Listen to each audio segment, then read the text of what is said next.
সম্মানিত বন্ধুগণ, আসসালামু আলাইকুম। দূরে কাছে দেশে অথবা দেশের বাইরে থেকে প্রিয় বন্ধুরা ঠিক এই মুহূর্তে যে যেখান থেকে বাস্তব জীবনের গল্প শোনার জন্য আমার সাথে জয়েন করেছেন, আমি আপন।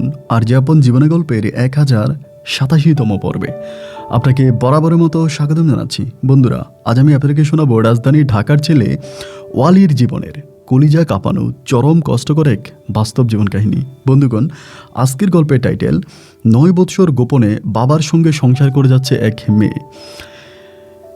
আমি এই গল্পটা যখন পড়ি এবং এই গল্পের যিনি নায়ক ছিল, এই গল্পটা মূলত যেই ভদ্রলোককে ঘিরে, উনি এত বড় মাপের একজন মানুষ। আপনি বিশ্বাস করেন, আমি গত কিছুদিন আগে একটা অনুষ্ঠানে গিয়েছিলাম। ওরা আমাকে বেশ কয়েক মাস ধরে ইনভাইট করতেছে, একটা সামাজিক অনুষ্ঠান। তো ওখানে যাওয়ার পরে আমাকে মাইক্রোফোন দিল কিছু বলার জন্য। তো কথার প্রসঙ্গে আমি একটা সময় বলতেছিলাম যে আমাদের এখানে স্টেজে এখন যে মানুষগুলো আছে তাদের মাঝে 90% মানুষই খারাপ। আর এত জঘন্য খারাপ যে খারাপের গল্প যদি সব মানুষরা জানতে পারে তবে জুতা পিটা করে আমাদেরকে স্টেজ থেকে নামিয়ে দেবে, এখান থেকে বের করে দিবে। যিনি আমাকে ইনভাইট করেছেন বারবার আমাকে চিমটি মারতেছে যে আপন ভাইটা কী বলতেছেন, আপন ভাইটা কী বলেন। আপনি একবার চিন্তা করে দেখেন, আপনি কেমন মানুষ। আপনি আপনার বুকে হাত দিয়ে বলেন, আপনি আপনার চোখটা বন্ধ করে চিন্তা করেন যে আপনি কি করতেছেন আপনার জীবনে। পৃথিবীর সবচেয়ে বড় আদালত আপনার ভিতরে বসবাস করে, যার নাম হচ্ছে বিবেক।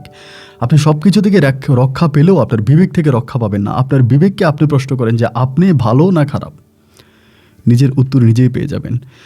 তো আমাদের এই সমাজটা কেন এরকম হলো, কেন মানুষ দিনের পর দিন বেপথে যাচ্ছে, খারাপ পথ বেছে নিচ্ছে, এই গল্পটা শুনলে আপনি তার কিছুটা বুঝতে পারবেন। আমি আশা করব শুরু থেকে শেষ পর্যন্ত রাজধানী ঢাকার ছেলে ওয়ালির জীবনের এই করুণ বাস্তব গল্পটা আমার মুখে শুনবেন এবং গল্প শেষে ওয়ালিকে আপনার মতো করে একটা মন্তব্য কমেন্ট বক্সে লিখবেন। ধন্যবাদ সবাইকে। সুপ্রিয় বন্ধুগণ, আসসালামু আলাইকুম। আমার নাম মোহাম্মদ ওয়ালি আহমেদ, আমার বাড়ি রাজধানী ঢাকা। বন্ধুগণ, আমি আমার জীবনের গল্পটা শুরু করার শুরুতে আপনাদেরকে আমার পরিবারের বিষয়ে জানিয়ে রাখি। আমার পরিবারে আমি আছি, আমার বাবা আছে, মা আছে, এছাড়া রয়েছে আমার বড় একটা বোন। আমরা টোটাল এক ভাই এক বোন। আমাদের পরিবারটা রাজধানী ঢাকার বুকে এক উচ্চবিত্ত পরিবার। আমার বাবা আসলে পেশায় তেমন কিছুই করে না, কিন্তু আমরা যে বাড়িতে থাকি ওই বাড়িটা আমাদের নিজেদের বাড়ি এবং 4 তলা ওই বাড়িটাতে আমরা এক ফ্ল্যাটে থাকি এবং বাকি সমস্ত ফ্ল্যাটগুলো ভাড়া দিয়ে রাখা। সেই ভাড়ার টাকায় আমাদের পরিবারটা খুব সুখে শান্তিতেই কাটতে থাকে। এমন করে আমার শৈশবের দিনগুলো কাটে। আমি ছোটোবেলা থেকেই যথেষ্ট পরিমাণের মেধাবী একজন ছাত্র ছিলাম। বইপত্র পড়াশোনার প্রতি আমার অনেক আগ্রহ ছিল। এরকম করে এক পর্যায়ে আমি মোটামুটি অনেকটাই বড় হই বলতে আমি যখন ক্লাস 6 কি 7-এ পড়ি, ক্লাস 7-এ পড়া অবস্থায় বিশেষ করে আমি একটা জিনিস দেখতে পাই এবং সেটা খুবই ভয়ানকভাবে দেখতে পাই। ঠিক এরকম আমার আব্বা আম্মার মাঝে খুব ঝগড়া হতে থাকে। কোনোভাবে আমার আব্বা আমার আম্মাকে মেনে নিতে পারে না, আমার আম্মাও আমার আব্বাকে মেনে নিতে পারে না। তার সবচেয়ে বড় কারণ হচ্ছে আমি খুব ছোটোবেলা থেকে একটা জিনিস দেখে আসছি যে আমার বাবা কোনো কাজ করে না। আর আমার বাবা মূলত দেখতে আমার মায়ের থেকেও আরও অনেক বেশি ইয়াং, বয়সেও আমার বাবা আমার মায়ের থেকেও অনেক কম বয়স আমার বাবার। এবং আমার মা মূলত আমার বাবাকে ভালোবেসে বিয়ে করে। আমার বাবা দেখতে অনেকটা হ্যান্ডসাম, অনেক সুন্দর চেহারার অধিকারী। বিশেষ করে এজন্য আমার মা আমার নানা নানির অমতে গিয়ে আমার বাবাকে বিয়ে করে এবং বাবাকে বিয়ে করার পরে আমার নানুমণি বেঁচে আছে এখনও, কিন্তু আমার নানাভাই মারা যায়। তো নানাভাই মারা যাওয়ার সময় আমার নানাভাই তার সম্পত্তিগুলো সব ভাগ করে দেয়। সেই ভাগের সম্পত্তির মধ্যে আমার মায়ের অংশে এই 4 তলা বাড়িটা পড়ে। যদিও আমার নানার আরও অনেকগুলো বাড়ি ছিল। আমার নানা রাজধানী ঢাকার এক শিল্পপতি ছিল। তো আমার বাবাকে বিয়ে করে এবং বিয়ে করার পরে আমার বাবা তখন থেকে নাকি কোনো কাজ টাজ করতো না, ঘুরে ফিরে খেত এবং মায়ের সাথে আড্ডা মারতো। আমার মা দেখতে আসলে অত বেশি ভালো ছিল না, কিন্তু আমার মা অনেকটা লম্বা ছিল এবং মায়ের বডি ফিটনেস অনেক ভালো ছিল, অনেক সুন্দর ছিল। আর আমার বড় বোন একদম সুন্দরী ছিল, আমিও মোটামুটি খুব ভালোই ছিলাম। তো আমরা কিন্তু প্রায় সবাই আমার বাবার মতোই হয়েছি। আমার বাবার চেহারার মতোই আমাদের সমস্ত মানুষের, আমাদের ভাই বোনের চেহারা। আমার মায়ের চেহারা আমরা খুব বেশি একটা পাই নাই। তো এরকম করতে করতে একটা পর্যায়ে আমার বাবা হঠাৎ করে সিদ্ধান্ত নিল তিনি বিজনেস করবে, আমার মায়ের আন্ডারে থাকবে না। আমার মা আমার বাবাকে অনেক কথা শোনায়, যিনি আর মায়ের কথা শোনার জন্য রাজি না। উনি নিজে নিজে ব্যবসা বাণিজ্য করবে, এরকম একটা পরিকল্পনা হঠাৎ করে তার মাথার মধ্যে আসে। তো আমার আম্মা তখন ওনার এই পরিকল্পনাকে সাধুবাদ জানালো যে ঠিক আছে, আপনি যদি ব্যবসা বাণিজ্য করেন তাহলে তো ভালোই হয়, আমাদের জন্য অনেক ভালো, আপনি ব্যবসা করেন। তো আমার আব্বা বললো ব্যবসা করতে হলে পুঁজি দরকার এবং ওই মুহূর্তে আমার আব্বা প্রায় 2 কোটি টাকা দামের এক ব্যবসা, মানে 2 কোটি টাকা লাগবে ওই ব্যবসা করতে, ওই রকম একটা ব্যবসা আমার বাবা তখন দাঁড় করাবে। তো আমার মা তখন বলল যে এত টাকা আপনাকে পুঁজি কে দিবে, এত টাকা কোত্থেকে পাবা, তাই এত টাকার দরকার নাই, তুমি ছোটোখাটো মানে ছোটো পরিহারে কোনো একটা বিজনেস শুরু করো। এখন আমার বাবার কথা হচ্ছে যদি আমি বিজনেস করি তাহলে আমি বিজনেস এটাই করব, আদারওয়াইজ আমি কোনো ব্যবসা করব না। তো মা যতই বুঝায় মানে কোনোভাবেই আমার বাবার কোনো কাজ হচ্ছিল না। একটা সময় আমার বড় বোনের নাম হচ্ছে অজিহা। তো আমার বড় বোন এবং মা দুজনেই মিলে সিদ্ধান্ত নিল যে বাবা তো আসলে একদমই কোনো কিছু করে না, তো যদি বাবা কোনো একটা ব্যবসা বাণিজ্য করে তাহলে তো আমাদের জন্যই বেটার। এরকম করে অজিহার আমার মা মিলে সিদ্ধান্ত নিল যে আমার বাবাকে টাকা দেবে। কিন্তু টাকা দেবে কোত্থেকে? আমরা মাসে মাসে যে পরিমাণের ঘর ভাড়া পেতাম ওই ঘর ভাড়া দিয়ে আমরা খুবই কষ্ট করে চলি, আমাদের তেমন কোনো জমানো টাকা পয়সা নাই। তো এক পর্যায়ে আমার বাবা তখন হঠাৎ করে মাকে বলল যে একটা কাজ করো, আমাদের যে বাড়িটা আছে ওই বাড়িটা দিয়ে আমি ব্যাংক থেকে টাকা উঠাবো। আমার মা প্রথম দিকে পিছু হাঁটলো যে না, এটা কেন, আমাদের এটাই শেষ সম্বল, এছাড়া তো আমাদের আর কিছুই নেই, এই বাড়িটা যদি কোনোভাবে তুমি যদি ব্যবসায় লস খাও বা কিছু হয় তাহলে তো আমাদের এই বাড়িটা চলে যাবে। আমার আব্বা তখন আমার মাকে বলল যে তুমি আমার উপরে বিশ্বাস রাখো, আমি যদি কোনো বিজনেস শুরু করি তো এই বিজনেসে ইনশাআল্লাহ কখনো লস আসবে না, আমি আল্লাহকে হাজির নাজির করে বলে আমি সৎভাবে আমি ব্যবসা করব, তুমি আমাকে সুযোগ দাও। তবে একটা জিনিস কি ভাই, আমার আব্বা কিন্তু যথেষ্ট পরিমাণের মেধাবী একজন মানুষ ছিল, যদিও কোনো কাজকাম করতো না, ঘরে বসেই খাইতো, কিন্তু আমার বাবার মেধাশক্তি অনেক ভালো ছিল। এমনও দেখা যায় যে আমার মা যদি কোনো প্রবলেমে পড়তো আমার আব্বা মুহূর্তের মধ্যে প্রবলেম সলভ করে দিত, মানে এত ভালো বিবেক বুদ্ধিমান একজন মানুষ ছিল আমার বাবা। তো এবার আমার মা যখন এভাবে বললো, আমার বাবা যখন এভাবে বললো, আমার মা তখন মানে সর্বোপরি একটু সময় নিল, এবং সময় নেওয়ার পর মা তখন রাজি হয়ে গেল। তা আমাদের এই বাড়িটা মূলত আমার মায়ের নামে ছিল, তো আমার আব্বা তখন ব্যাংকের ওই লোনটা বাড়ির নামে করে, দ্যাট মিন্স আমার মা তখন লোনটা করে দেয়, প্রায় 1.5 কোটি টাকার মতো তখন লোন করা হয়।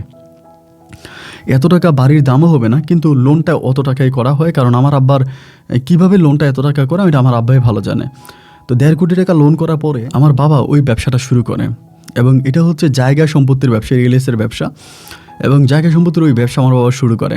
এবং আমার বাবার সাথে তার মানে আরও কয়েকজন শেয়ার থাকে, আরও 5-6 জনের মতো, তারা প্রায় 8 থেকে 9 জনের মতো একটা গ্রুপ করে এই বিজনেসটা শুরু করে। এবং এটা কোটি টাকার বিজনেস, মানে কোটি টাকা ওখানে ইনভেস্ট করতে হবে, তা না হলে ইনকাম পাওয়া যাবে না। তো আমার আব্বা যখন নতুন করে ব্যবসা ধরে আমার মাও তখন অত্যাধিক খুশি হয় যে যাই হোক দেখা যাক যে সর্বোপরি কী হয়, বা তিনি অবশ্যই ভালো কিছু করবে, এরকম একটা বিশ্বাস আমার মায়ের মনে ছিল। তো সেই বিশ্বাসের সূত্রতে আমার বাবা তখন বিজনেস করতে করতে প্রায় কিছু বছরের ভিতরে আমার বাবা একটা জায়গাতে প্রচুর পরিমাণে লাভ করে, প্রায় 4 কোটি টাকার মতো লাভ করে একটা জায়গাতে। মানে ওই জায়গাটা আমার আব্বার গ্রুপের লোকেরা কিনে, এবং কেনার পরে হঠাৎ করে এই জায়গাটা হচ্ছে আমার ঢাকার মধ্যেই, ওখানে রাস্তা হয়ে যায় উত্তরার মধ্যে, এবং জায়গাটা অনেক পপারে চলে যায়, যেই টাকা দিয়ে কিনে তার প্রায় অনেক বেশি দামে জায়গাটা বিক্রি হয়। এবং এই জায়গাটা বিক্রি হওয়ার পরে ওই জায়গাটির যে লাভ্য অংশটা পায় ওটা দিয়ে আমার বাবা তখন করে কি, ঢাকাতে একটা বাড়ি কিনে, মানে দোতলা একটা বাড়ি কিনে, এবং ওই বাড়িটা আব্বা তখন নিজের নামে কিনে। তো বাড়িটা যখন কিনতেছিল আমার মা তখন বলতেছিল যে তুমি আমার নামে কিনো, তুমি তো আমার কাছ থেকে লোন নিয়ে ব্যবসা করছিলা বা এটা ওইটা। আমার আব্বা তখন বাড়ি কিনে। এখানে একটা বিষয় বলে রাখা ভালো, আমার আব্বা কিন্তু ব্যাংকের লোন পরিশোধ করতো না, মানে এই যে বাড়ি থেকে 1.5 কোটি টাকার মতো লোন উঠাইছে, এবং লোন উঠিয়ে আমার বাবা লক্ষ লক্ষ টাকা ইনকাম করতেছে, আমার বাবা কিন্তু ওই লোন পরিশোধ করতো না, মানে লোনের টাকা দিত না। তো এই নিয়ে আমার মার সাথে বাবার অনেক ঝগড়া হতো যে তুমি লোন কেন পরিশোধ করো না, তুমি আগে লোনটা পরিশোধ করো। আমার আব্বা লোন পরিশোধ করেন, এবং লোন পরিশোধ না করে আমার আব্বা নতুন বাড়ি কিনে সেটা তার নামে। একটা সময় ব্যাংকের সুদ আসল বাড়তে বাড়তে এইরকম অবস্থা হয়েছে, আমাদের যে বাড়িটা দিয়ে আমার আব্বা লোন করেছিল ওই বাড়িটা সম্পূর্ণ ব্যাংকের কাছে দায়বদ্ধ হয়ে পড়ে, এবং ব্যাংক থেকে নোটিশ পাঠানো হয় আমরা যাতে বাড়ি ছেড়ে দিই, আদারওয়াইজ হচ্ছে তারা আইনি আশ্রয় নেবে, তারা এই বাড়ি নিয়ে নেবে। তো কোনো কিছুই বুঝতে পারলাম না। আমার মাও তখন চিন্তা করলো যেহেতু আমার আব্বা আরেকটা বাড়ি কিনে ফেলছে, এবং এটার চেয়েও বেটার, এটার চেয়েও আরও মানে পপুলার জায়গার মধ্যে কিনছে, তো সেখানে আমার আম্মা তখন আমাকে আর আমার বোনকে নিয়ে ওই নতুন বাড়িতে উঠছে। তো এর নতুন বাড়িতে উঠার পর আমার আম্মা তখন আব্বার সাথে ঝগড়া করতো যে আমার ওই বাড়িটা 4 তলা ছিল, এটা কেন 2 তলা, এই নিয়ে ঝগড়া করবে না। আমার আব্বার টোটালি আরও 3 তলা করে ফেলে, মানে আমার আম্মার সাথে কথাবার্তা বলে 3 তলা করে, তো আমাদের বাড়িটা তখন 5 তলা হয়ে যায়। তো 5 তলা বাড়িটা হয়ে যাওয়ার পরে আমার আম্মা তো তখন অত্যাধিক খুশি যে যাই হোক আমি 5 তলা ভবনের নিচে আছি। আমার বাবাও খুশি। বাবা খুশি হওয়ার সবচেয়ে বড় কারণ হচ্ছে আমার আব্বা আগে শ্বশুর বাড়িতে থাকতো, মানে আমার মায়ের কথায় উঠতো বসতো, এবং সবাই আমার আব্বাকে বলতো তুই তো তোর বউয়ের বাসায় থাকিস, এরকম করে আমার আম্মাকে খুব খোঁচা মারতো বা খারাপ ভাষায় কথাবার্তা বলতো। তো আমার মানে এখন দেখা গেল যে আমার আব্বা নতুন মানে নিজের বাড়িতে উঠছে, নিজের বাসায় থাকে, এখন আমার আব্বা অনেক গর্ববোধ করেছেন আমি এখন ভালো আছি, বা আমাকে আর এখন কেউ আঙ্গুল তুলে বলে না যে আমি কোনো কিছু করি না, আমার বউয়ের ইনকামের টাকা খাই, এটা বলে না। তো মাও তখন কোনো কিছু মাইন্ড করলো না, যে যাই হোক যেহেতু আব্বা নিজের মতো করে বিজনেস করেছে বা নিজের মতো করে আরেকটা বাড়ি কিনেছে, আমার বাড়ি তো আমার স্বামীর বাড়ি, আমার স্বামীর বাড়ি তো আমার বাড়ি, এরকমটাই আমার আম্মা মনে করতো আর কি। আমার আম্মাটা অনেকটা সরল সোজা এবং বোকা টাইপের একজন মহিলা ছিল। তো এমন করে সময়গুলো কাটতে কাটতে আমার বাবা তখন যেহেতু নতুন করে অনেক টাকার মালিক হয়ে যায়, বুঝতেই পারেন যে এই দুনিয়াতে মানুষ সব কিছুর গরম সহ্য করতে পারলেও সহজে টাকার গরমটা সহ্য করতে পারে না। আমার আব্বার যখন অগাধ টাকা হয়ে যায়, আমার আব্বা জানি তখন কেমন একটু অন্যরকম হয়ে যায়। অন্যরকম বলতে, আমার যেই বাবাকে আমি কোনোদিন সিগারেট খেতে দেখি নাই, কখনো সিগারেট খাই নাই, এই বাবা তখন তার বন্ধু বান্ধবদেরকে আমাদের বাসায় নিয়ে আসতো এবং স্পেশালি একটা রুমের মধ্যে আমার বাবা ওখানে ড্রিঙ্কস করতো এবং সেখানে আমার বাবা ছোটো আকারে একটা মদের বার তৈরি করে। তো প্রথম দিকে আমার আম্মা অনেকবার বাধা দিয়েছিল যে এটা তুমি কেন করতেছো বা এগুলো করো না, কিন্তু আমার আব্বা কোনোভাবে আমার মায়ের কোনো বাধা শুনে না। শুধু এতেই বিষয়টা সীমাবদ্ধ হলো না, একটা পরে যে আমার আব্বা বিভিন্ন ধরনের মেয়েদেরকে, মিডিয়ায় কাজ করা বিভিন্ন মেয়েদেরকে আমার আব্বা তখন কী করতো, এখানে নিয়ে আসতো তার বন্ধু বান্ধবের সাথে। কখনো বলতো বন্ধুর বউ, বন্ধুর এটা ওইটা বলে ওই মদের ভারে নিয়ে যাইতো। তো এখন মদের ভারে একটা মেয়ে নিয়ে গেলে ওখানে কি হতে পারে এটা তো আপনারা সবাই বুঝেন বা জানেন। তখন ভিতরে খুব কষ্ট কাজ করতেছে যে মানে এরকমটা কেন হলো, এমন তো হওয়ার কথা ছিল না। মানে খুব কষ্ট হচ্ছিল ভিতরে, প্রচণ্ড রকমের কষ্ট হয়। আমিও তখন মোটামুটি অনেকটাই বড় হয়েছি, আমার বোন তখন সবেমাত্র এসএসসি পরীক্ষা দিয়েছে, ইন্টারমিডিয়েটে ভর্তি হয়েছে, এরকম বাসার মধ্যে আব্বা তখন মানে মদের বার তৈরি করে। আর মা একটা জিনিস চিন্তা করে, আব্বারে বাধা দিয়েও লাভ নাই। ধরেন আব্বারে বাধা দিল এবং বাধা দেওয়ার পর আব্বা তখন বাইরে গিয়ে মদের বার তৈরি করলো, বাসায় আর থাকলো না। তো এই জন্য আমার মা আব্বাকে বাধাও দেয় না, কিন্তু মনের মধ্যে খুব কষ্ট কাজ করতেছে যে এখন কী করা যাবে।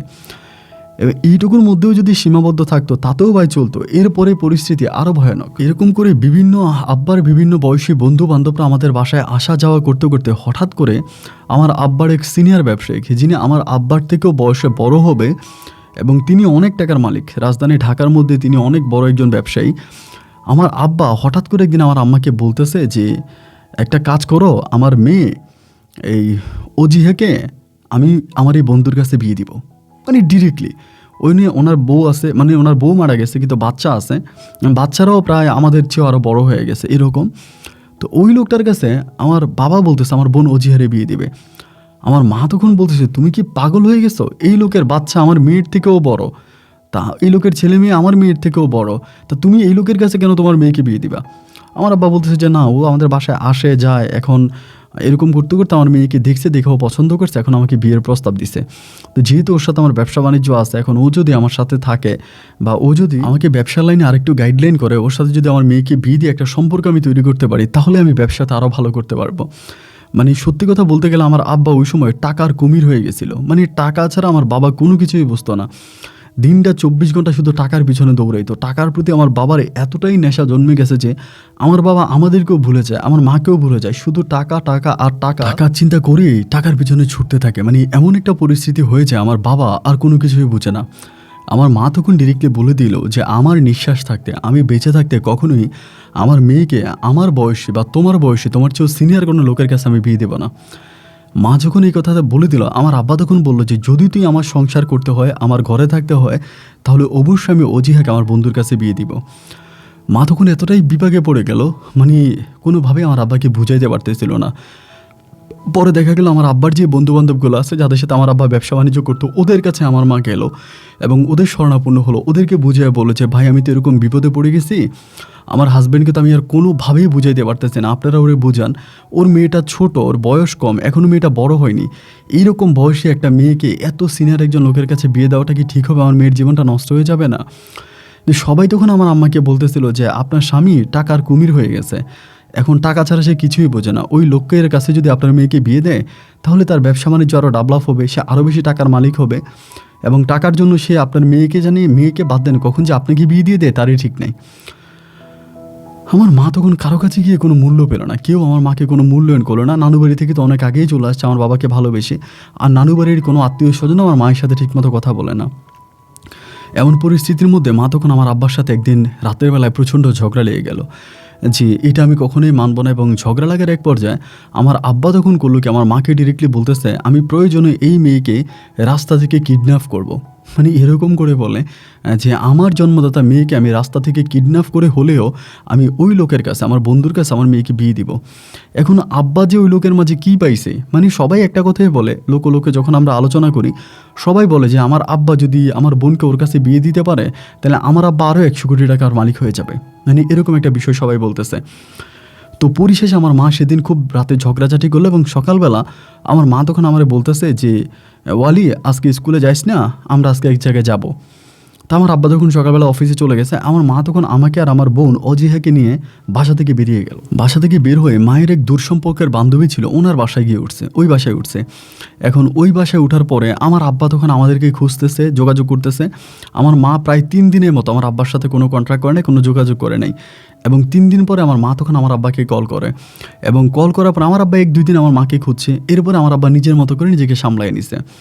তো আমার মা তখন বলতেছে যে তুমি আর আমারে খুঁজো না, আমাদের সাথে যোগাযোগ করো না, তুমি যেহেতু টাকার কুমির হয়ে গেছো, তুমি টাকার পিছনেই থাকো, তোমার ছেলে মেয়ে সন্তান কোনো কিছু দরকার নাই।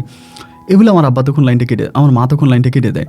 কিন্তু ভাই অবাক করা বিষয় হচ্ছে এই যে আমার মা এই কথাগুলো আমার আব্বাকে বললো, এতে আমার আব্বার কোনো কিছুই হলো না। আমার মনে হয় যেন আব্বা এইখান দিয়ে কথাগুলো ঢুকালো আর ওইখান দিয়ে বের করলো। আমার মায়ের কথাগুলোর এক বিন্দু পরিমাণের মূল্য আমার বাবা দিল না, এবং মাকে বললো যে তুই যেটা ভালো মনে করিস তুই সেটাই কর, তুই আমার সাথে যোগাযোগ করিস না। তো পরে আমার মা আমাদের বাসার যে দারোয়ান ছিল, মাঝে মাঝে দারোয়ানের সাথে কথা বলতো, কিন্তু দারোয়ানের মাধ্যমে মা জানতে পারে আমার বাবা বিভিন্ন মেয়েদেরকে আমাদের বাসায় নিয়ে আসতো। সিনেমাতে কাজ করা, ওখানে কাজ করা, ওইখানে কাজ করা বিভিন্ন বয়সী মেয়েদেরকে আমার বাবা বাসায় নিয়ে আসতো, এবং ওইসব মেয়েদের সাথে আমার বাবা বিভিন্ন ধরনের অনৈতিক কাজ করতো, খারাপ কাজ করতো। এরকম অনেক কিছু দারোয়ান আমার বাবাকে আমার মাকে বলে। তো আমার মা চিন্তা করতেছিল কী করবে। টানা 6 মাস আমার মা আসে নাই, আমাদের বাসায় আসে নাই। ওইখান থেকে আমরা স্কুলে যাইতাম আসতাম। 6 মাস পর আমার মায়ের বান্ধবী আমার মাকে বুঝাচ্ছে তার নিজের সংসার কেউ এইভাবে ছেড়ে দিয়ে চলে আসে। স্বামী খারাপ হলে মানুষ স্বামীকে ভালো করে, কিন্তু স্বামীকে ছেড়ে দিয়ে তুই চলে আসলে এখন তো তোর স্বামী আরও খারাপ হয়ে যাবে। এখন তুই নাই, তোর অবর্তমানে সে তো আরও বেশি খারাপই করবে। একটা কাজ কর, তুই তোর ছেলে মেয়েকে নিয়ে ওই বাসায় যা এবং গিয়ে তোর স্বামীকে ধরে সব কিছু ঠিকঠাক কর। তা আমার মা তখন কী করলো, সর্বশেষ বাধ্য হয়ে পুনরায় আবারও আমাকে আর আমার বোন অজিহাকে নিয়ে বাসার মধ্যে আবারও আসলো। কিন্তু ভাই তখনকার পরিস্থিতি আরও বেশি ডিফিকাল্ট, আরও বেশি কঠিন। এবার দেখা গেল যে আমার বাবা টোটালি আর আমার মায়ের সাথে কথাই বলে না। একটা কাজের মেয়ের আমাদের বাসার যে পরিমাণের মূল্য ছিল, আমার মায়ের সেই মূল্যটাও ছিল না। আমার মা বাসায় আসার পর থেকে মায়ের সাথে রাতের বেলায় ঘুমাতো না, বাবা আলাদা রুমে ঘুমাতো। আমার মা গিয়ে যদি দরজা ধাক্কাইতো, আমার বাবা রাতের বেলায় দরজা খুলতো না, এবং মাকে মেসেজ করতো যে তুমি যদি এরকম করে দরজা ধাক্কাও, আমি রাতের বেলায় আর বাসায় আসবো না।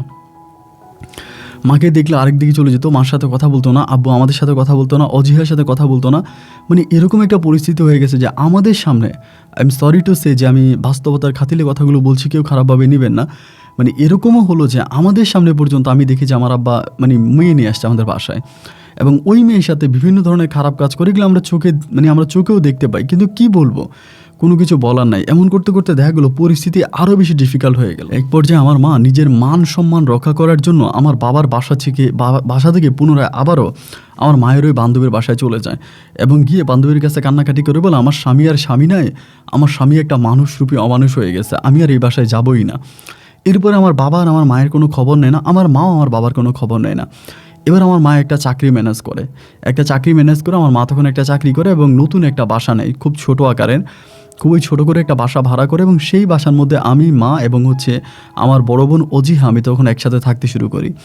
তো মা তখন দুঃখ করে করে বলতো মাঝে মাঝে, তোর বাবা এত ট্যালেন্ট, এত বুদ্ধিমান, আমার নিজের বাবার বাড়ি থেকে ব্যাংক লোন করে ও ব্যবসা বাণিজ্য করলো, এরপরে আমার নিজের বাবার বাড়ির ব্যাংক লোন পরিশোধ না করে সেটা ব্যাংকের হাতে তুলে দিয়ে ও নতুন বাড়ি করলো নিজের নামে, যাতে আমি আর ওর সাথে কথা বলতে না পারি, এবং সেই বাড়ি থেকে আমাদেরকে একটা সময় বের করে দিল। আমার মা বেরিয়ে যাওয়ার প্রায় 1.5 বছরের মাথায় আমার বাবা তখন আমার মাকে ডিভোর্স করে দেয়। অবাক বিষয় হচ্ছে আমার মায়ের বয়স শেষ, ওই বয়স আমার বোন কলেজে পড়ে, কলেজের শেষে আছে, আমিও স্কুলে পড়াশোনা করি। এর ভিতরে কিভাবে আমার বাবা পারলো আমার মাকে ডিভোর্স করে দিতে, এবং ডিভোর্সের যে টাকা ছিল, কাবিনের যে টাকা ছিল, কাবিনের টাকা সহ আমার আম্মাকে আমার আব্বা দিয়ে দেয়। তো এরপরে আর আমার আম্মা টোটালি আমার আব্বার সাথে কোনো যোগাযোগ করে না, কান্নাকাটি করতো, বাসার মধ্যেই বসে থাকতো, চাকরি করতো, এমন করে আমার আম্মার সময়গুলো কাটতে থাকে। তো আমাদের ওই সময় খুব অভাব ছিল ভাই, এতটাই অভাব ছিল যেটা বলে বোঝাতে পারবো না। আমার মা তো নিজে জব করতো, জবের পাশাপাশি আমার মা টিউশনি করতো। আমার বড় বোন অজিহা দিন রাত মিলিয়ে টিউশনি করতো, আমার কাছে মনে হয় 10 থেকে 15টা টিউশনি করতো, এবং আমার পড়াশোনার খরচ তাদের পক্ষে ম্যানেজ করা খুব কষ্ট হয়ে যেত। আমিও খুব কষ্ট করে চলাফেরা করতাম, আমি ভালো ক্রিকেট খেলতে পারতাম, আমি ছোটোবেলা থেকে একজন ভালো ক্রিকেটার, তো বিভিন্ন জায়গায় আমি ক্রিকেট খেলে টাকা আনতাম নিজের পড়াশোনার খরচ ম্যানেজ করার জন্য। এইভাবে আমার বোন তখন ইন্টারমিডিয়েট পরীক্ষা দেয় এবং ইন্টারের রেজাল্ট অজিহার খুব ভালো হয়, অনেক ভালো রেজাল্টেও ইন্টারমিডিয়েট পাস করে। আর এরই মাঝে আরেকটা জিনিস আমরা জানতে পারছি, আমার বাবা নতুন করে বিয়েও করছে, নতুন করে কোন মেয়েরে বিয়ে করছে, এবং ওই মেয়েকে নিয়ে আমার বাবা দিব্যি অনেক ভালো আছে, অনেক সুখে শান্তিতে আছে, সেই মেয়ের সাথে থাকতেছে, ঘুরতেছে, ফিরতেছে, খাইতেছে, মানে অনেক রোমান্সকর জীবনের মধ্যে আছে। তো এদিক দিয়ে আমার মা চাকরি করে, আমার বোনও চাকরি করে, পড়াশোনার পাশাপাশি আমিও তখন এমন করে কাটতে কাটতে একটা পর্যায়ে আমার মা ফেসবুকের মাধ্যমে এক লোকের সাথে পরিচয় হয়, যার নাম হচ্ছে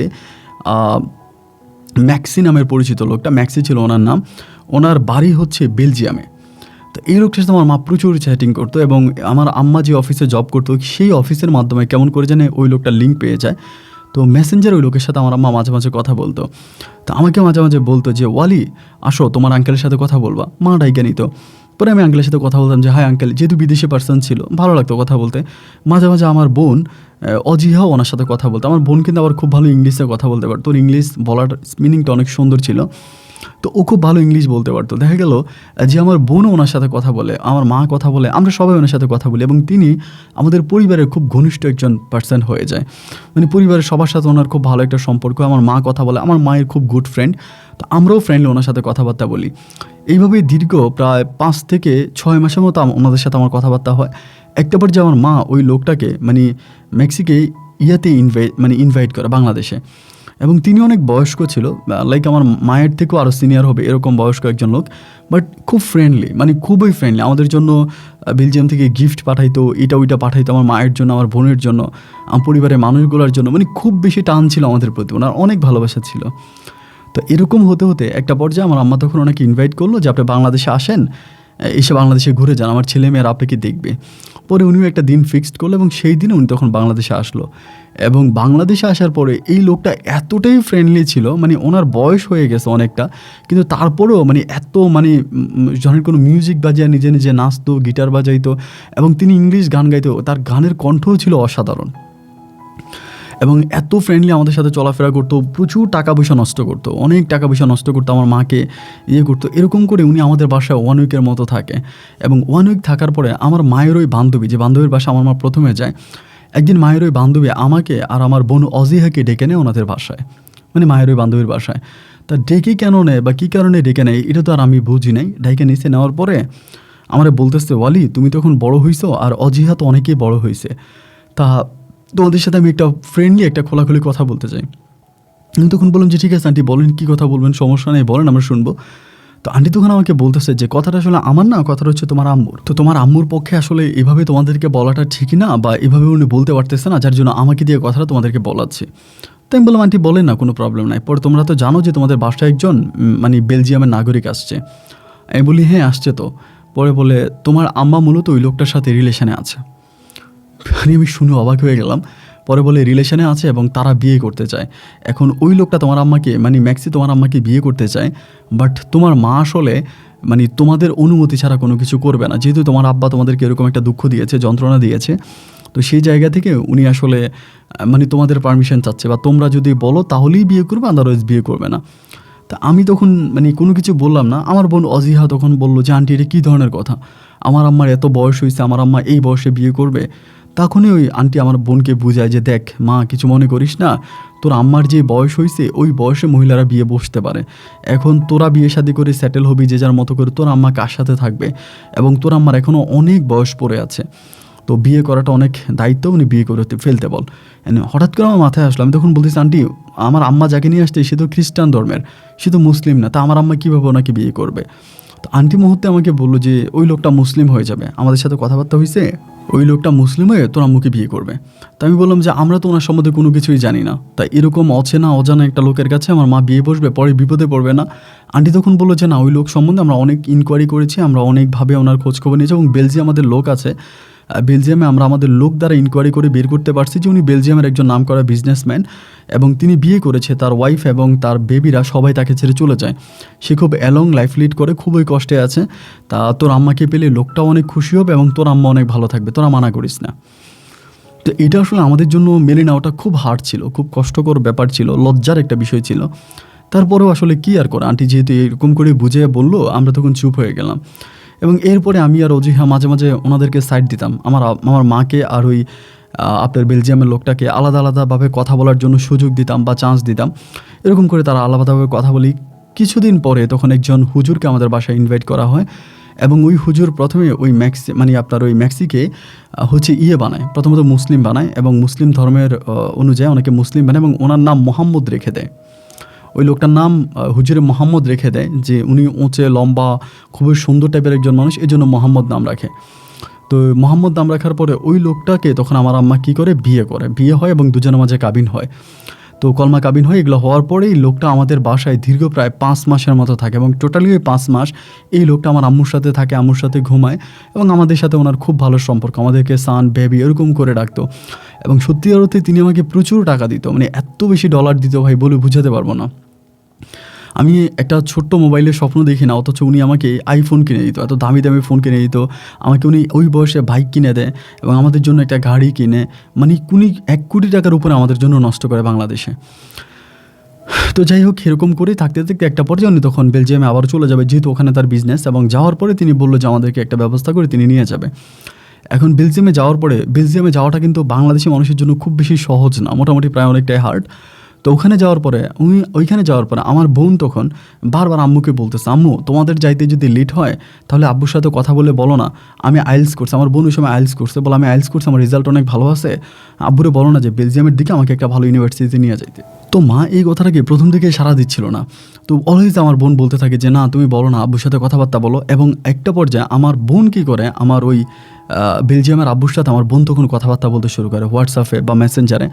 এরকম করে কথাবার্তা বলতে বলতে ও তখন ওর যে পেপারগুলো ছিল এগুলো সব মানে ড্রপ করে আমার আব্বুকে পাঠায় মেসেঞ্জারে, ওর যত ডকুমেন্ট ছিল। তো ডকুমেন্টগুলো তিনি তখন একটা মেক্সিকোর একটা মানে আপনার বেলজিয়ামের একটা ইউনিভার্সিটিতে তখন এই পেপারগুলো জমা দেয়।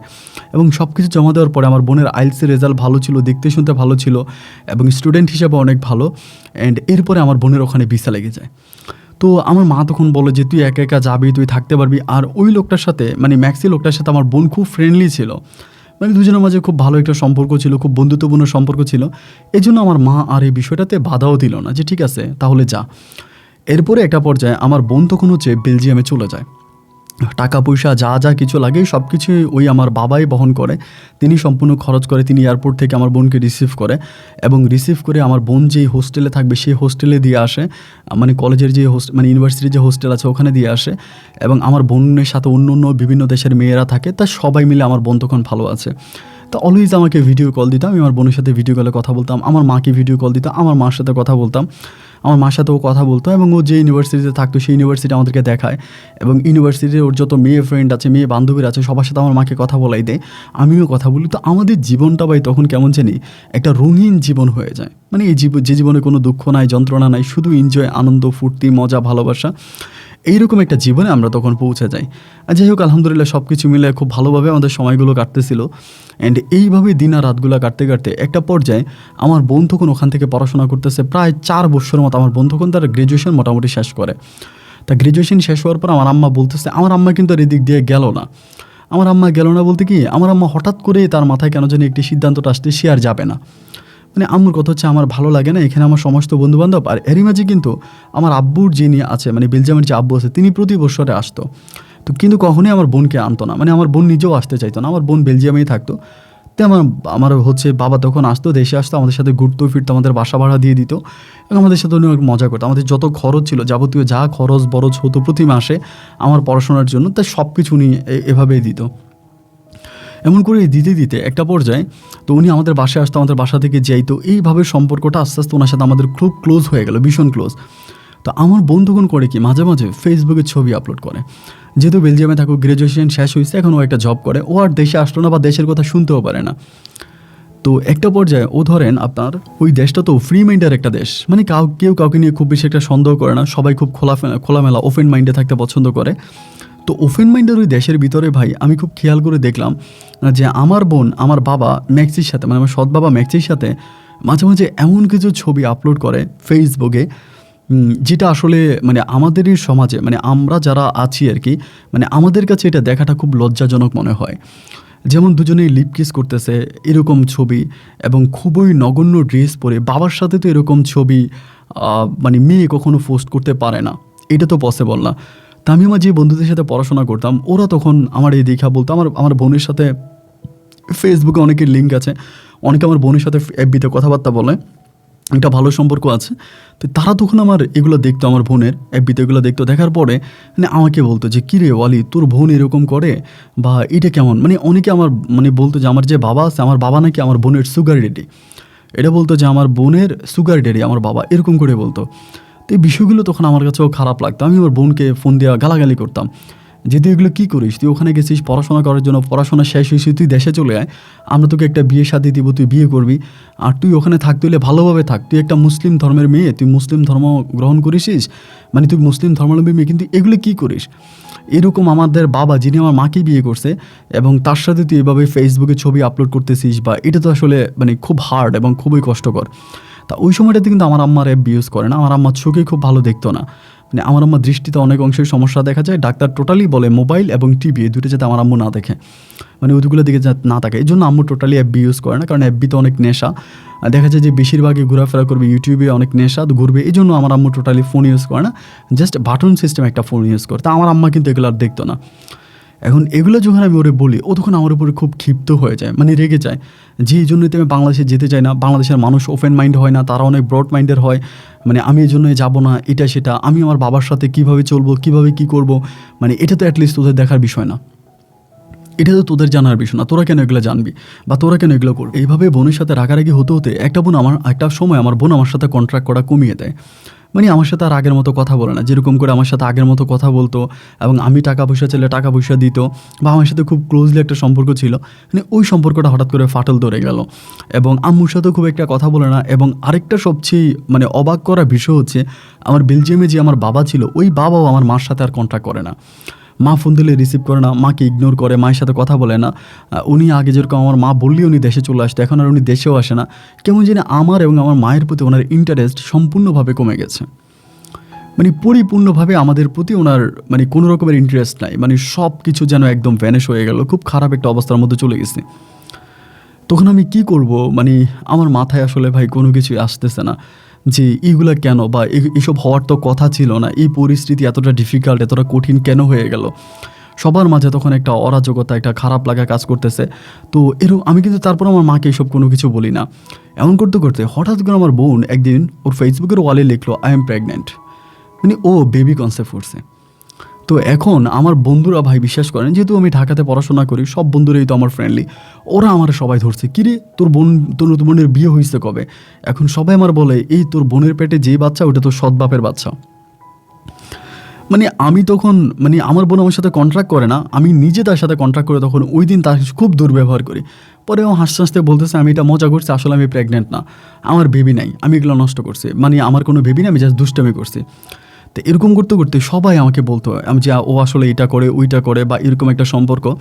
এমন করতে করতে মানে আমার সাথে হচ্ছে অনার্স করেছে একটা মেয়ে, নাম হচ্ছে রূপসা, এবং ও সম্ভবত আমেরিকার সিটিজেন ছিল, আমেরিকাতে পড়াশোনা করছে, আমেরিকাতে ওর জন্ম আর কি, এবং সেখানকার ওর পাসপোর্ট সব আছে। ওর ফ্যামিলির সাথে বাংলাদেশে টোটালি চলে আসে এবং এসে বাংলাদেশে থাকে। তো এরপরে এই রূপসার সাথে আমার একটা ভালো সম্পর্ক হয়, লাইক গুডলি একটা ফ্রেন্ডলি একটা ভালো সম্পর্ক হয়। তো সম্পর্ক হওয়ার পর আমি তখন রূপসাকে বলি যে রূপসা মানে এই ঘটনা, আমার বোন এরকম বেলজিয়ামে থাকে, এগুলো করে না, আমার কাছে এই বিষয়টা কেমন জানি খুব ডিফিকাল্ট মনে হয়। তো ও আমারে বলো আমি কি বেলজিয়ামে গিয়ে দেখে আসবো, এমন করে আমারে বলে। আমি বলি তুমি যাবা, তুমি কি ভিসা চাইলে পাবো? বলে আমি অবশ্যই পাবো, আমার ইউএসের পাসপোর্ট আছে, সো আমি পাবো না কেন। তা আমি বলি যে তাহলে কি তুমি একটু বেলজিয়ামে যাবা, বা তোমার তো অনেক টাকা খরচ হবে, টিকিট মিলে আমি তো এগুলো দিতে পারবো না, অ্যান্ড তুমি ওখানে গিয়ে আমার বোনকে যেভাবে পারো বুঝিয়ে শুনিয়ে বাংলাদেশে নিয়ে আসো, কারণ আমার মা অনেক কান্নাকাটি করতেছে, আমার মায়ের অনেক পেইন হইতেছে, আমার বোনের জন্য মা থাকতে পারতেছে না, অলওয়েজই টেনশন করে কান্নাকাটি করে, তুমি গিয়ে আমার বোনটাকে একটু নিয়ে আসো। ও তখন আমাকে বলতেছে যে আচ্ছা ঠিক আছে সমস্যা নাই, আমি যাবো, এবং প্রয়োজনে আমি আমার বাবার সাথে যাবো। আবার ওর বাবার সাথে বিভিন্ন দেশে ট্যুর করতো আর কি, ওর বাবার সাথে ওর সম্পর্ক খুব ফ্রেন্ডলি ছিল। পরে ওর বাবাকে হঠাৎ করে বললো যে বাবা আমি একটু বেলজিয়ামে যাবো, আমার বেলজিয়াম যেতে ইচ্ছে করতেছে।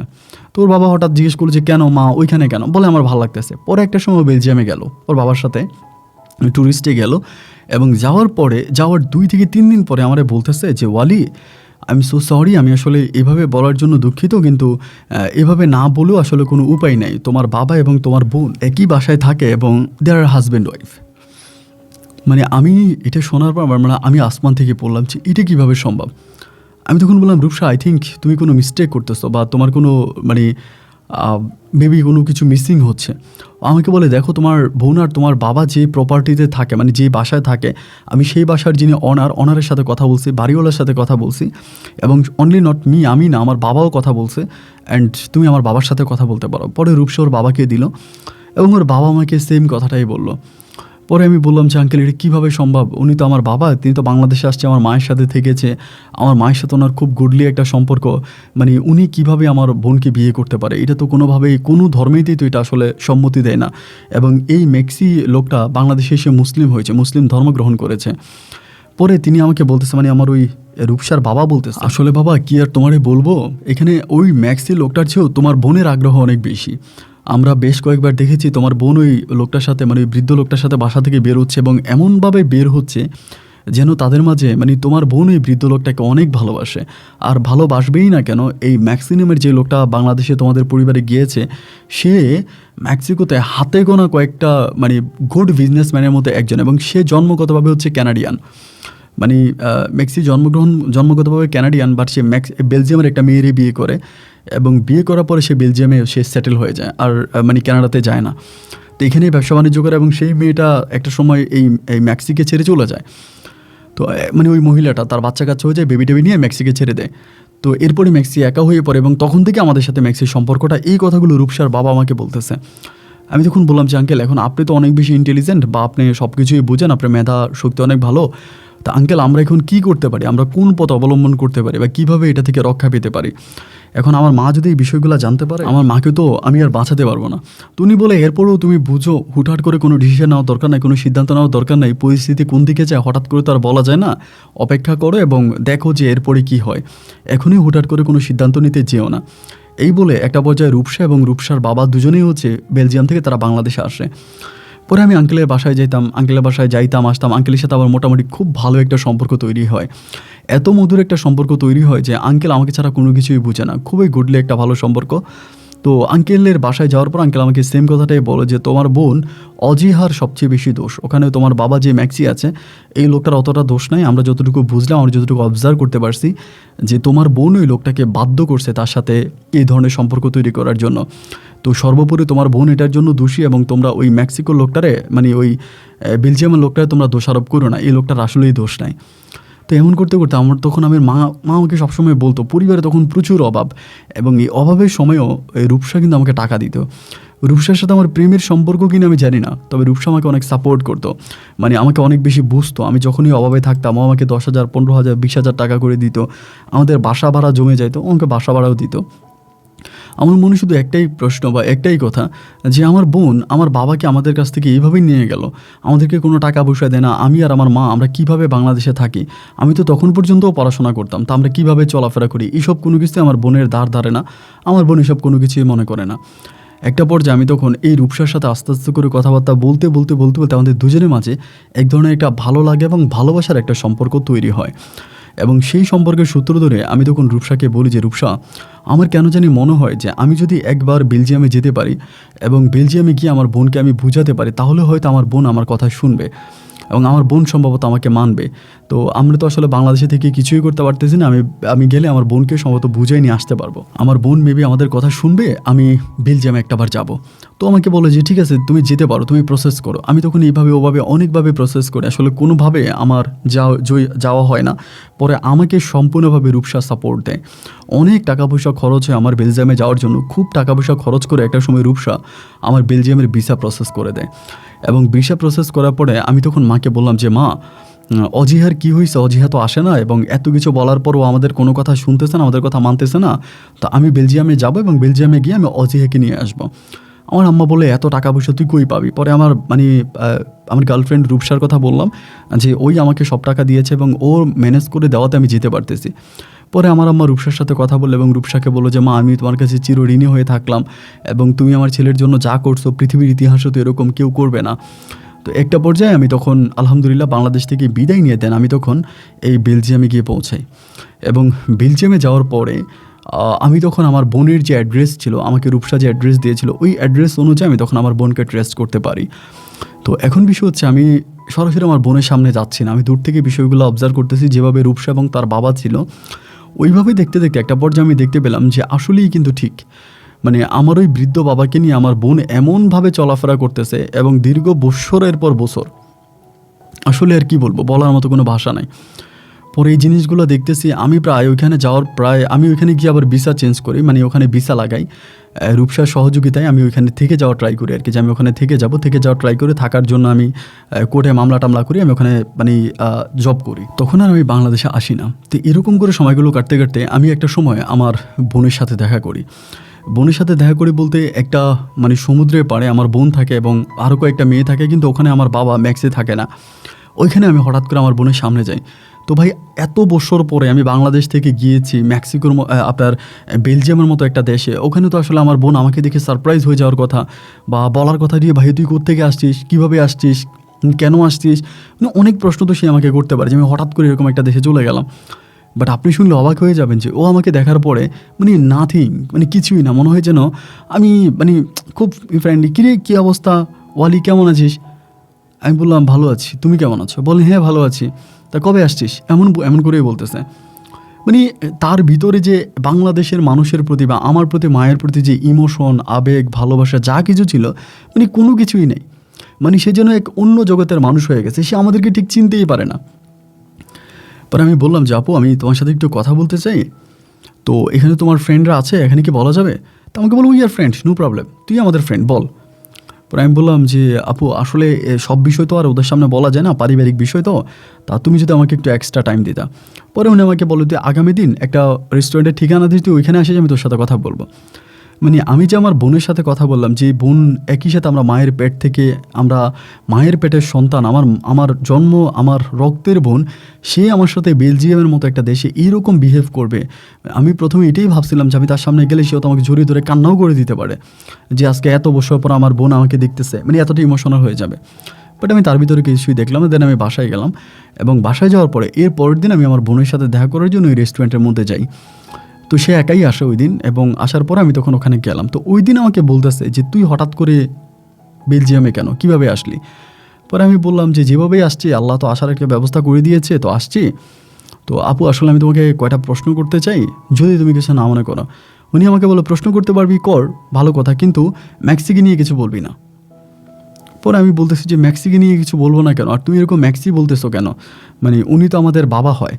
বলে হ্যাঁ, মানে অতীতে কী হয়েছে না হয়েছে ওটা আমার জানার বিষয় না, তা উনি এখন আমার হাজব্যান্ড। আমি তখন বললাম মানে তোমার কি লজ্জা করতেছে না, মানে তোমার কি কোনো রকমের খারাপ লাগতেছে না যে তুমি আমাকে এই কথাগুলো বলতেছো, এটি কীভাবে সম্ভব? মানে উনি আমাদের বাবার বয়সী এবং ইনি আমাদের বাবাও, তিনি আমার মায়ের সাথে থেকেছে, আমার মাকে কলমা কাবিন করে বিয়ে করছে, এই লোকটার সাথে তুমি আইসা তুমি বলছো তোমার হাজব্যান্ড, মানে এটা কীভাবে সম্ভব? আমার বন্ধুখানে আমাকে বলে যে তুই কি আমার চেয়েও বেশি বুঝিস নাকি, এমন হুজুরদের সাথে আলোচনা করছি, ওনার সাথে আমার ব্লাডের কোনো সম্পর্ক নাই, তিনি আমার ব্লাডের কেউ না, দেন আমি তাকে বিয়ে করতে পারি। তাই আমি বললাম উনি আমাদের ব্লাডের কেউ না এটা সত্য, কিন্তু উনি যে আমার মায়ের সাথে ছিল, আমার মায়ের সাথে তার শারীরিক সম্পর্ক হয়েছে, তারা হাজব্যান্ড ওয়াইফ, এটা তো মিথ্যে না, এবং স্টিল নাও তিনি এখনও আমার মায়ের হাজব্যান্ড হিসাবে আছে। পরে আমার বলতেছে তুই এখানে কেন আসছিস, মানে এই ইয়েতে তুই বেলজিয়ামে কেন আসছিস, এটা আমাকে বল। পরে আমি বলতেছি দেখ আমি বেলজিয়ামে আসছি শুধুমাত্র তোরা বাংলাদেশে নিয়ে যাওয়ার জন্য। মা অনেক কান্নাকাটি করতেছে, মায়ের শারীরিক কন্ডিশন অনেক বেশি খারাপ, মা সম্ভবত বাঁচবে না, তুই আমার সাথে বাংলাদেশে চল। না, ও বলে যে না আমি যাবো না। আমি বলেছি দেখ মা তোর জন্য টেনশন করতে করতে খাওয়া দাওয়া সব বন্ধ করে দিয়েছে, ঘুমায় না, খায় না, এবং এভাবে যদি চলতে থাকে আমরা কিন্তু মাকে হারাই ফেলবো। বন্যা ভালো, তুই আমার কথা শুনতে আমার সাথে বাংলাদেশে চল, এবং প্রয়োজনে তুই গিয়ে আবার চলে আসবে। ও আমাকে বলে আমি বাংলাদেশে গেলে আমার লাস্ট যাবে, আমি বাংলাদেশে কখনোই যাব না, এবং আই হেট বাংলাদেশ। ও এমন করে বলে, মানে কেন বাংলাদেশের প্রতি ওর এত ঘৃণা, মানে আমি বুঝতেছি না। পরে ও আর আসলো না, এবং না আসার পর আমি ওখানে জব করতেছি, এবং ওরকম পরিস্থিতির মধ্যে একটা সময় আমার এই রূপসার সাথে ফোনে কথা হতে আমার দুজনের মাঝে খুব ক্লোজিং একটা সম্পর্ক হয়ে যায়। এবং সেখানেও একটা সমস্যা, রূপসার মা আমাকে পছন্দ করে বা আমাকে ভালোবাসে, কিন্তু রূপসার বাবা আমাকে মানে পছন্দ করে ঠিক আছে, কিন্তু ওনার মেয়ের জামাই হিসাবে উনি আমাকে অ্যাকসেপ্ট করে না বা উনি আমাকে মেনে নেয় না। তো আমি আমার জায়গায় দাঁড়িয়ে খুব ট্রাই করে যাচ্ছি রূপসার সাথে সম্পর্কটাকে ঠিক রাখার জন্য। একটা পর্যায়ে আমি রূপসাকে ডিরেক্টলি বলি যে তুমি বেলজিয়ামে চলে আসো। পরে রূপসা বেলজিয়ামে আসে এবং বেলজিয়ামে আসার পর আমি রূপসাকে বিয়ে করি। বিয়ে করে আমরা দুজনে একই ফ্ল্যাটে থাকি এবং রূপসার আমি তখন খুব ভালো আছি। এবং পরিশেষে রূপসার আম্মুও বেলজিয়ামে আসে এবং উনি রূপসাকে খুব পছন্দ করতো এবং আমার শাশুড়ি দেন, আমরা অনেক মাস ধরে এখানে থাকি এবং একটা পর্যায়ে আমার শ্বশুরও আসে। তো পারিবারিকভাবে তখন মোটামুটি সবাই মেনে নেয়। আর আমি যে এই কাজগুলো করি এগুলো সব আমার মাকে সিদ্ধান্ত নিয়েই করি। আমার মাকে জানাই যে মা আমি এটা করতে যাচ্ছি বা ওইটা করতে যাচ্ছি, তুমি কি বলো। মা যদি আমাকে গ্রিন সিগন্যাল দেয় যে হ্যাঁ ঠিক আছে তুই করতে পারিস, আমি তবেই করি। বাট আমি কোনো কিছু আমার মায়ের কথার অবাধ্য হয়ে করি নাই। এই পর্যন্ত আমার জীবনে যাই করছি সব কিছু মাকে জিজ্ঞেস করেই করছি। এখন দেখা গেল ওই সব কিছু ঠিক হওয়ার পরে তো আমি আমার এই বোনের পিছনে সময় দিয়ে যাচ্ছি যে তুই এটা কর বা তুই চলে আয় দেশে। এবং একটা সময় আমি ম্যাক্সির সামনেও গিয়েছি এবং উনি আমাকে খুব ভালোভাবে আমার সাথে উনি মিট করেছে বা কথা বলেছে অ্যাজ এ একজন পরিচিত পার্সন হিসাবে। এবং উনি আমাকে টাকা অফার করেছে আমাকে দেওয়ার জন্য, যে আমি যেহেতু এই দেশে আসছি আমি খরচ করবো, চলবো, ফিরবো। তো আমি বললাম যে না, আমি এখানে আসছি, আমি জব করতেছি, আমার আপনার কাছ থেকে কোনো টাকা পয়সা নিতে হবে না, আমি আপনার কাছ থেকে টাকা নিব না, আমি ওনার কাছ থেকে টাকা নিই না। তো এইভাবেই মেক্সিকোর মাটিতে পড়ে আছি, এভাবেই বেলজিয়ামের মাটিতে পড়ে আছি। তো এইভাবেই সময়গুলো কাটতে কাটতে কাটতে কাটতে আমার কিন্তু টার্গেট একটাই, যে যেভাবেই হোক আমার বোন অজিহাকে আমি বাংলাদেশে নিয়ে যাব, আমার মায়ের কাছে নিয়ে যাব, আমার আত্মীয় স্বজনদের কাছে নিয়ে যাব এবং অজিহাকে আমি এই জীবনটা থেকে আমি মুক্ত করে একটা ভালো জীবনে নিয়ে যাব। কিন্তু কোনোভাবেই আমি এটা পারতেছি না। এবং এরকম করতে করতে একদিন হঠাৎ করে ওর সাথে আমার ঝগড়া লেগে যায় একটা জায়গার মধ্যে। এরকম করে কথা কাটাকাটি হয় ইয়ার সাথে, আমার বোন অজিহার সাথে। এবং কথা কাটাকাটির একটা পর্যায়ে আমি তখন ওর গায়ে হাত তুলি। আসলে সহ্য হচ্ছিল না আর কি, মানতে পারতেছিলাম না যে তুই এগুলো কেন করতেছিস। আমার মা বাংলাদেশে, ভাই মারে কোনোভাবেই বোঝানো যায় না। যে আমি মারে অনেক বুঝাইছি যে তোমার মেয়ে এখন আর তোমার মেয়ে নাই, সে বারে যায়, ড্যান্স ক্লাবে যায়, এটা করে ওইটা করে। শুধু যে আমার আব্বা ম্যাক্সির সাথে সম্পর্ক সেটা বললাম না, আর সব কিছু আম্মারে বলছে। আম্মা শুধু আমারে বলে আমি তোর পায়ে ধরে, তুই যেমনি পারো তোরে দেশে নিয়ে আয়। আমার মেয়েটারে দেশে নিয়ে, আমি মেয়েটারে আমার একটা নজর আমি দেখতে চাই। আমি এই অজিহার জন্য আমার স্বামীর সংসার ছেড়ে দিয়েছি, আমি অজিহারে দেখতে চাই, তুই অজিহারে নিয়ে আয়। এইরকম করে আম্মা বলতো। তো ওই দিন আমি খুব রাগারাগি করে ওর গায়ে হাত তুলে এবং হাত তোলার পর তখন আমার নামে পুলিশে মামলা করে। ওখানে তারা পুলিশ কল করে এবং ইমিডিয়েটলি ওখানে তো কয়েক মিনিটের মধ্যে পুলিশ চলে আসে এবং এসে পুলিশ আমাকে ধরে নিয়ে যায়, থানাতে নিয়ে যায়। এবং অনেক কষ্টের পরে রূপসা এবং রূপসার মা দুজনে ভীষণ কষ্ট করে আমাকে ওইখান থেকে নিয়ে আসে, বেলজিয়ামের পুলিশের হাত থেকে নিয়ে আসে। এবং নিয়ে আসার পরে আমার বোন এরপরে এগুলো করে বেড়াইতো। পরে একদিন আমি আম্মুর সাথে কথা বলতেছি, আমার আম্মু তখন খুব কান্নাকাটি করতেছে, আমার মেয়ে আমার মেয়ে আমার মেয়ে। পরে আমি কিন্তু আমার বোনের কিছু গোপন ভিডিও করেছি। গোপন ভিডিওটা ঠিক এরকম, যখনই আমার আব্বা ম্যাক্সির সাথে আমার বোন কোনো রকমের বারে বসতো বা কিছু করতো, আমি কিন্তু খারাপ কিছু ভিডিও আমি করতাম। আমি দূর থেকে আমি ভিডিওগুলো করে রাখতাম আমার মাকে দেখানোর জন্য বা আমার মাকে প্রুফ করানোর জন্য যে তার মেয়ে কতটা খারাপ হয়ে গেছে। তা ওই দিন যখন মা এরকম কান্নাকাটি করতেছে, আমার সাথে খুবভাবে রং বিহেভ করতেছে, আমি তখন করলাম কি, ওই ভিডিওগুলো আন্টির মোবাইলে পাঠাইলাম, আন্টির মেসেঞ্জারে পাঠিয়ে বললাম আন্টি এই ভিডিওগুলো আপনি আমার আম্মারে দেখান। আমার আম্মাকে তো আমি যতভাবে বলি, আমার আম্মা আমার কোনো কথা শোনে না, আমার কোনো কথা মানে না। এখন এই ভিডিওগুলো আপনি আমার মাকে দেখান এবং দেখাইয়া বলেন আমার মা আমার সৎ বাবা ম্যাক্সির সাথে স্বামী স্ত্রীর মতো থাকতেছে এবং তারা বিয়েও করছে। যদি পারেন আপনি আমার মাকে বুঝান এবং আমার মাকে বুঝিয়ে শুনিয়ে আপনি আমার মাকে বলেন যে আমার মা আমার কানের কাছে আর অজিহা অজিহা অজিহা অজিহা না করে।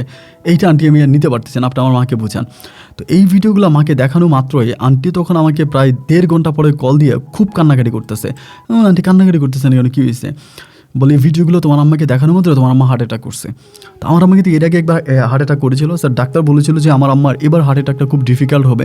সো আম্মাকে যাতে কোনো টেনশন দেওয়া না হয়, আমাকে যাতে কোনোভাবে কোনো বিষয়ে টেনশন দেওয়া না হয়, আমাকে যাতে খুবভাবে টেনশন ফ্রি রাখা হয়। তো আমি আসলে আমার মাকে টেনশন ফ্রি রাখতে চাইছিলাম। আমি চাচ্ছিলাম যে অজিহাকে যদি বাংলাদেশে নিতে পারি তাহলে আমার মা হয়তো ভালো থাকবে। মাকে ভালো থাকার জন্যই আমার এই বেলজিয়ামে আসা। কিন্তু অজিহাকে তো আমি নিতে পারলাম না এবং অজিহার কারণে মা তখন হার্ট অ্যাটাক করে হসপিটালে চলে গেল। তো আমি বললাম যে আন্টি কী হয় না হয় আপনি আমাকে ইমিডিয়েটলি জানান। একটা পর্যায়ে আমি এরকম করে কথা বলতে বলতে জানতে পারলাম যে আমার মায়ের অবস্থা খুব ক্রিটিক্যাল। বলে যে উনি বলতেছে যে আমার মায়ের অবস্থা খুব খারাপ এবং আমার মা হয়তো মারাও যেতে পারে। আর ইমিডিয়েটলি আমি তখন রূপসারে বললাম যে রূপসা আমার দেশে যেতে হবে। তো রূপসাকে আমি সাথে নিতে চাইছিলাম কিন্তু রূপসার আম্মা রূপসাকে যেতে দিবে না আমার সাথে। এরপর আমি একাই তখন ফ্লাইট করি এবং ফ্লাইট করে দেন আমি বাংলাদেশে আসি। দুঃখের বিষয় হচ্ছে আমি এয়ারপোর্ট থেকে নামার পরে আন্টিকে যখন কল করি অ্যান্ড তখন আমি আন্টির মুখ থেকে জানতে পারি আমার মা 2 ঘন্টা আগে মারা গেছে, হসপিটালে মারা গেছে। আমি তখন এয়ারপোর্টে দাঁড়িয়ে আমার বোন অজিহারে কল দিলাম, তাও আমার কল রিসিভ করে না। পরে আননোন একটা নাম্বার থেকে যখন কল দিলাম বাংলাদেশ থেকে, অনেকগুলা কল প্রায় 20 থেকে 25টা কল দেওয়ার পরে রিসিভ করলো। আমি বললাম যে আমি কে এটা জানার আপনার প্রয়োজন নাই, শুধু আমি আপনাকে এটা বলতেছি আপনার মা মারা গেছে। আপনার মা মারা গেছে, আপনি কি বাংলাদেশে আসবেন? পর আমাকে বলছে তুই ওয়ালি না? আমি বললাম জি আমি অলি। বলে তুই বাংলাদেশে গেছস? আমি বললাম হ্যাঁ আসছি, আম্মা মারা গেছে, আম্মাকে দেখতে আসছি। বলে তুই তো আম্মারে মাইরে ফেলছিস, তুই তো আম্মাকে মারছিস, আমি তো সব খবর পাইছি। আমি বললাম আমি আম্মাকে মারছি মানে কীভাবে? বলে তুই আন্টির মোবাইলে আমার খারাপ ভিডিও পাঠাইছিস ম্যাক্সির সাথে, এই ভিডিও আমার মা দেখার পরে মা হার্ট অ্যাটাক করছে। তো আমি সেদিন অবাক হয়ে গেলাম এয়ারপোর্টে দাঁড়ায়, আরে ভাই এটাও কীভাবে জানলো? তার মানে ও গোপনে গোপনে কিন্তু আমাদের সব খোঁজ খবর নিত, মানে আমরা কোথায় যাই কী করি বা আমাদের প্ল্যানিংগুলো কি, এগুলো সব ও গোপনে গোপনে সব ও অবজার্ভ করতো। তো আমার মা মারা গেছে এটা এবং আমি ভিডিও পেয়েছি কীভাবে জানছে, মানে আমি খুব অবাক হয়ে গেছি। আর আমি বললাম যাই হোক, তাহলে তো তুমি সব কিছু জানতেই পারছো, যেমনি হোক আম্মা মারা গেছে, এখন আমার হয়তো হয়াতে এটাই আসছে আম্মা মারা গেছে, তা তুমি আম্মারে দেখতে আসবে না? পরে বলি তুই কী করে চিন্তা করলে যে আমার মায়েরে তুই খুন করছিস আর আমি তোরে ছেড়ে দিব? এরকম করে বলতেছে ভাই। আমি বললাম আমি আমার মায়েরে খুন করছি এটা তোমার কাছে মনে হয়? আর তুমি যে আমার মায়ের কাছ থেকে মায়ের জামাইরে কেড়ে নিছো, এটা কি তোমার কাছে কিছুই মনে হয় না? এটার জন্য কি তুমি নিজেকে দোষারোপ মনে করতেছো না? ও আমারে বলে আমাদের এটা ফ্রি মাইন্ডের কান্ট্রি, এখানে কোনো মাইন্ড নাই, সো আমরা আমাদের মতো চলাফেরা করব, এখানে তুই মাইন্ড ঢুকাইতেছিস। তুই জানিস যে মা একবার হার্ট অ্যাটাক করছে এবং হার্ট অ্যাটাক করার পরে এরপরে দ্বিতীয়বার আমার মাকে এই ধরনের স্ট্রেস দেওয়া, এই ধরনের আঘাত করা, তোর এটা ঠিক হয় নাই। তুই কেন আমার আর ম্যাক্সির ভিডিও আমার মারে পাঠাইছিস, এই দায় তোকে দিতে হবে এবং তুই সত্যিকার অর্থে মানে বাইঞ্চে থাকতে পারবি না, তুই এটা মাথায় রাখিস। এরকমভাবে তখন আমি খুব ডিফিকাল্ট একটা অবস্থার মধ্যে পড়ে গেলাম। পড়ে যাওয়ার পরে যাক আমি মায়ের দাফন কাফন করলাম, ও তো আর দেশে আসলো না এবং ও দেশে আসবেও না, ও ডিটেলস আমাকে বলে দিয়েছে আমি আর দেশে যাব না। পরে মায়ের দাফন কাফন করলাম, 21 দিন পর্যন্ত আমি বাংলাদেশে থাকলাম। 21 দিন পরে আমি আবারও এই বেলজিয়ামে গেলাম। কিন্তু ভাই 21 দিন পর আমি বেলজিয়ামে যাওয়ার পরে বেলজিয়ামের এয়ারপোর্ট ক্রস করার সময় এয়ারপোর্ট পুলিশ আমাকে অ্যাটাক করে এবং আমি জানি না আমার নামে কী মামলা দায়ের করা হয়, মানে কী করা হয়, এবং সেখান থেকে আমাকে তখন থানাতে নিয়ে যায় এবং থানা থেকে আমাকে তখন মেক্সিকোর জেলে নিয়ে যায়। তো মেক্সিকোর জেলে যাওয়ার পরে আমার যে শাশুড়ি ছিল রূপসা এবং রূপসার মা এবং রূপসার বাবা তখন খুব হার্ড হয়ে যায় যে এরকম একটা ফ্যামিলির ছেলেকে রূপসা কেন বিয়ে করলো এবং এই ছেলেকে 2 দিন পর পর জেলে নিয়ে যায়। রূপসা ছুটে আনে, তার বোন খারাপ এবং তার বোন যাকে বিয়ে করেছে সে ওখানকার খুব নামি দামি বিজনেসম্যান, তাদের কথায় পুলিশ চলে, মানে এরকম করে একটা সময় আমাকে মেক্সিকোর জেলে রেখেই রূপসার বাবা জোর করে রূপসাকে আর রূপসার মাকে আপনার বেলজিয়াম থেকে নিয়ে আসে। বেলজিয়াম থেকে তারা তখন মানে রূপসার বাবা রূপসাকে আর রূপসার মাকে নিয়ে আসে। আমি তখন এই বেলজিয়ামের জেলে পড়ে আছি। দীর্ঘ অনেকগুলো মাস আমি বেলজিয়ামের জেলে থাকি এবং জেল থেকে ডিরেক্টলি মানে আপনার মিডল ইস্টে থেকে যেভাবে একটা লোককে এয়ারপোর্ট মানে জেল থেকে এয়ারপোর্ট এবং এয়ারপোর্ট থেকে বাংলাদেশে পাঠানো হয়, একইভাবে ওই বেলজিয়াম থেকে আমাকে পাঠানো হলো, মানে আমাকে জেলে পাঠানো হলো এবং জেল থেকে ডিরেক্টলি আমাকে এয়ারপোর্টে করে আমাকে দেশে পাঠিয়ে দেওয়া হলো। এবং নট অনলি বেলজিয়াম, আমি ইউরোপের কোনো দেশে আর ঢুকতে পারবো না। অ্যাজ এ একজন ক্রিমিনাল হিসেবে আমাকে প্রুভ করলো যে আমি অ্যাজ একজন ক্রিমিনাল এবং আমি ইউরোপের কোনো দেশে এন্ট্রি নিতে পারবো না। এমনভাবে আমার পাসপোর্টে ওরা রেড সিগন্যাল দিয়ে দিল, আমার ফিঙ্গারপ্রিন্ট নিয়ে নিল এবং আমাকে তখন তারা বেলজিয়াম থেকে বাংলাদেশে প্রেরণ করলো। বাংলাদেশে আসার পর থেকে আমার অবস্থা তখন এতই খারাপ যে আমার তো আর আসলে ভাই কোনো কিছু অবশিষ্ট নাই, আমি আর কোনো কিছুই পেলাম না। মা মারা গেল, বোন এভাবে আমার সাথে প্রতারণা করলো, বেইমানি করলো, সব কিছু হারিয়ে বাংলাদেশে আসার পরে রূপসার সাথে আমার যে সম্পর্কটা ছিল এটাও রূপসার বাবা যেভাবেই পারছে ওই সম্পর্কটা উনি ব্রেকআপ করাই দিয়েছে এবং ব্রেকআপ করিয়ে একটা পর্যায়ে রূপসাকেও রূপসার বাবা অন্যত্রে বিয়ে দিয়ে দিয়েছে। এবং বর্তমানে মানে এই অবস্থার ভিতরে আমি এখন বর্তমানে 2024 সালে যতটা কষ্টে আছি এটা আমি আসলে কাউকে বোঝাতে পারবো না। মা চলে গেল, আমার যিনি বাবা ছিল উনিও কিন্তু বাংলাদেশে নেই, উনি আমেরিকায় চলে গেছে এবং উনি বাংলাদেশে ব্যবসা বাণিজ্য করতো, সেখান থেকে উনি আমেরিকায় সেটেল হয়ে গেছে। এখনও বাংলাদেশে আসে মাঝে মাঝে, সে ব্যবসা বাণিজ্য দেখাশোনা করে, কিন্তু উনি আমাকে সন্তান হিসাবে পরিচয় দেয় না, আমি ওর বাবার কাছে যাইও না। এখন আমার একমাত্র ভালো লাগার জায়গা হচ্ছে আমার মায়ের কবর। আমি বেশিরভাগ সময় মায়ের কবরের কাছে গিয়ে বসে থাকি এবং খুবই ছোটোখাটো একটা চাকরি করি ঢাকাতে এবং ওই চাকরিটা করে কোনোভাবেই বেঁচে আছি। কখনো ফেসবুকে ঢুকলে আমি দেখতে পাই আমার বোন অজিহা মেক্সিকে নিয়ে কত সুন্দর জীবনযাপন করতেছে, অন্যদিকে দেখতে পাই আমার বউ রূপসা নতুন স্বামীকে নিয়ে খুব আরাম আয়েসে দিন কাটাচ্ছে।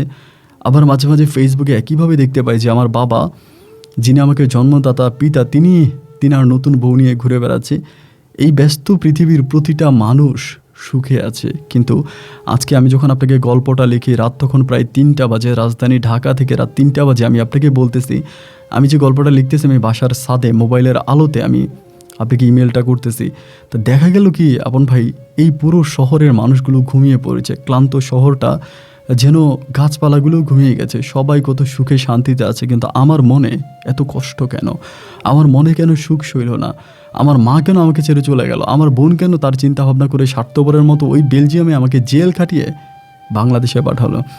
যাই হোক ভাই, আপনি একটা কথা বলেন যে পৃথিবীর সবচেয়ে বিচারক হচ্ছে আল্লাহ, আল্লাহর উপরে আর কোনো বিচারক নাই এবং তার কাছেই বিচার দিলে ন্যায় বিচার পাওয়া যায়। এজন্য আমি শুধুমাত্র আল্লাহর কাছে বিচার দিয়ে দিনের পর দিন গুনতেছি কখন আমি আল্লাহর কাছে যাব এবং এই বিচারের শরণাপন্ন আমি হব। আল্লাহ আমার বোনের বিচার করুক।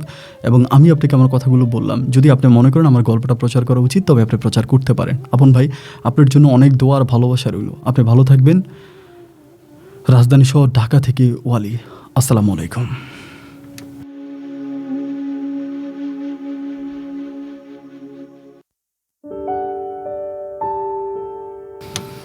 প্রিয় বন্ধুগণ, সবাইকে অনেক বেশি ধন্যবাদ এতক্ষণ পর্যন্ত ঢাকার ছেলে ওয়ালির জীবনের বাস্তব গল্পটা আমার মুখে শোনার জন্য। ওয়ালির গল্পটা খুবই এলিট একটা গল্প।